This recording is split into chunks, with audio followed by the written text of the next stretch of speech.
tips. I have tips from my mother, not one recipe.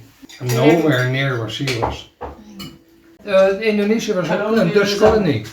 When it became independent at the late 40s, Indonesian people came to Holland, a lot of them, hundreds of thousands of them. So they started Indonesian shops and cooking and things. And then my mother started working in one of those shops that sold the food. And but she had an interest in food anyway.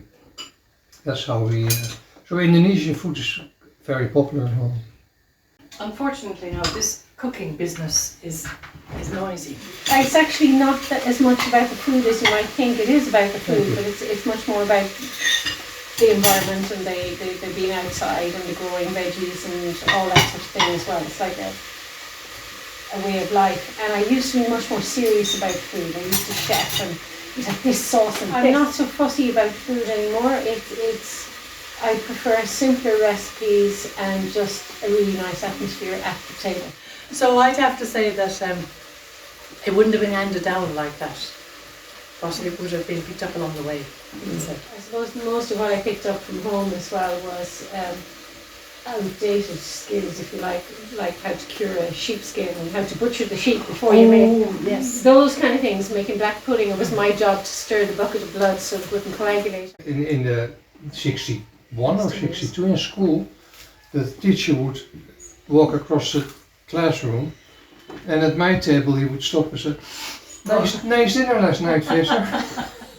Because my mother was cooking with garlic. Yes. And you could smell it. Yes. That was always a problem, is not having the experience. Yeah. And I remember even when Vesta curries came out, Vesta in a pack. Yeah.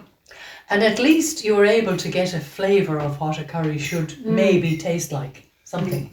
But we had no idea. I mean, we could maybe buy, what could you buy? You couldn't buy. But that was the thing. Like back in 1985, we had to get our spices from Holland. I did figure out after a while that because I didn't know the Dutch names, I did actually know some of the spices, but a lot of them you couldn't get.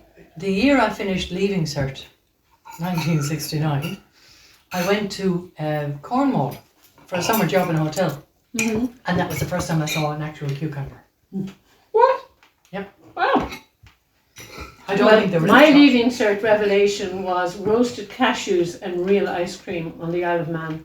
When we started the vegetable shop in Burr, Super Value, that was Hessen's at the time, sold peppers in tins. They didn't have fresh peppers.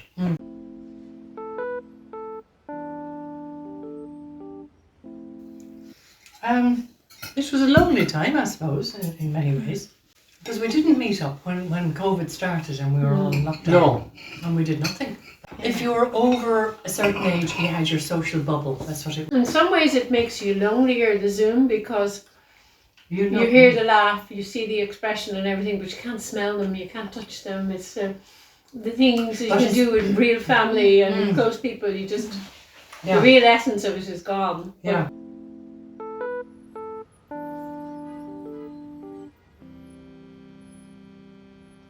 Oh my God, that's a difficult one. Quite important, isn't it? Well, one of life's supreme pleasures. I don't eat because I have to, but because I like to.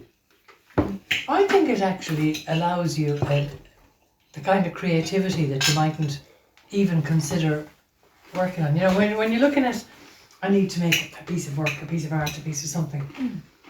And it looks like it's, that's a difficult job. I don't know what to do. I don't know which medium to use. Maybe I haven't been doing this for a long time. But cooking is something you do all the time.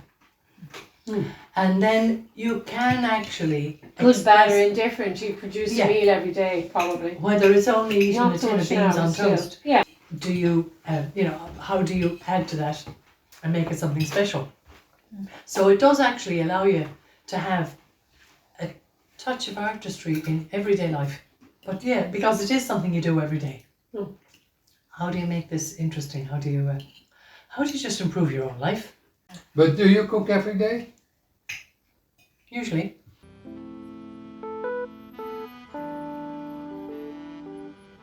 There's a few foods that I don't eat for environmental reasons or whatever, or I only eat if somebody else cooks for me, and then there's very few that I actually don't like.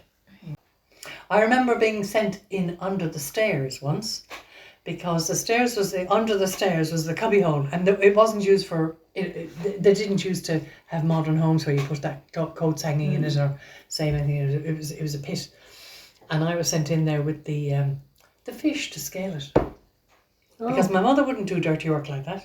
My mother was a bit squeamish.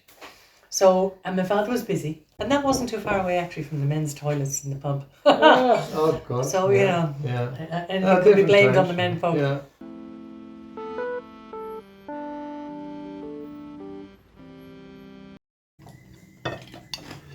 I look forward to it. It's not just gluttony and greed.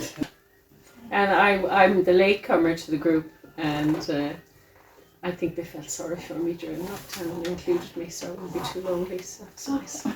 So even though you might talk about, depressing things as well and whatever things that are going on in the world, you certainly feel a bit more connected when you're going off home. Yeah. I think this is one of the reasons why when we have things like weddings and even funerals, that so much of a part of the thing is actually the meal that happens, because you don't necessarily know who you're going to be sitting beside. Yeah.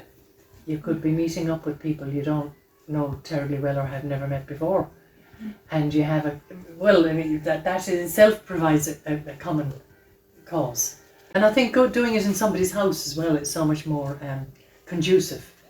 And everybody has their own little quirks and their own habits and rituals and all the rest of it. It's very different in each one of the houses. And that's the other thing I like about the meals, is that if it's in Frances' house, she might invite somebody I've never met before, and vice versa. And there's a few more people in it as well. There's the kind of core group, and then there's the little add-ons.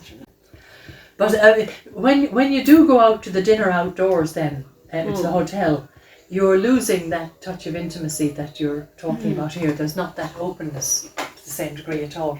Well, it is a bit of full friendship, socializing, and companionship. Yeah, actually, all three for me. Anyway, I'd agree.